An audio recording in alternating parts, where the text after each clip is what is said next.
7 लाखांनी एकर. हो. म्हणजे जवळपास म्हणलं तर नाही म्हणलं तर 70-80 लाखाची जमीन ह्या लक्ष्मीच्या पायावर हाय म्हणायचं आज. लक्ष्मी पाय आहे. बर अजून काही घर बीर बांधलं घर बांधले, विहीर पाडली आहे, ह्याच लक्ष्मी जो. होय. दुसरी कुठे बाबा कोणाकुठे रुपया नाही की बाबा ही इकडे पोरगा नोकरी आणि ती मनी ऑर्डर दिली असले विषय काय.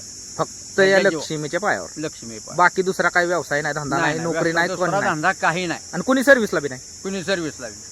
बर म्हणजे हा धंदा बऱ्यापैकी परवडतोय. हा. आणि एका माणसाचं जर कुटुंब नवरा बायकून 2 लेकराचं म्हणलं जगतीत जगण्यासाठी बाबा त्यांनी किती शेरड करावी किंवा काय तुम्हाला काय वाटतं? नवरा बायकून एक 30-40 जरी पाळली तरी ती 4 माणसं जगते आराम.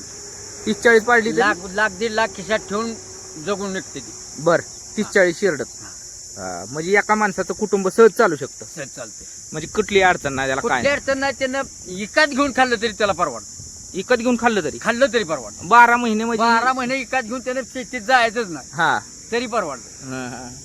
म्हणजे खरंच हा व्यवसाय करण्यासारखा आहे. हा. फक्त तरुण मुलांनी नोकरीच्या मागे न पळता ह्याच्याकडे लक्ष देऊन जर बघितलं तर यातनं बऱ्यापैकी नफा आहे. आता